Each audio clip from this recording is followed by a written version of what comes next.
My name is Tatum Zillias. I grew up poor, but my mother worked 2, sometimes 3 jobs to make sure I had all the opportunities she didn't.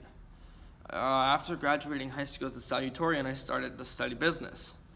Soon I realized the biggest business was land. So while I was supposed to be at classes, I was scrounging together enough money to buy a house north of the campus. I was able to take the wreck and make it a better house, which I sold, and not for much, but it was real money. It was my money. Then I used that money to go to the same thing, the next house. Then I was converting undervalued industrial sites all over Pennsylvania. I sold my company, and I made enough off it to give my mom a good house.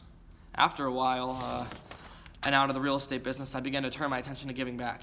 That's when I dreamed up Project Z, a public housing unit to be sustainable.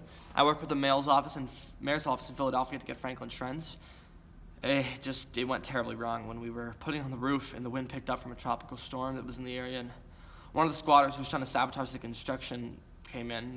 The crane collapsed and 2 people, the safety person and the squatter, died. Her name was Grace. Do I regret what happened? Of course, but I don't regret taking charge in that day and the months before. I did what had to be done for the good of the project and people of Philadelphia. I wanted to give the people a good, sustainable home for them to raise their children in. I wanted to give them what I never had. That was my dream, and I accept responsibility for it, whether it fails or it succeeds. But 3rd-degree murder?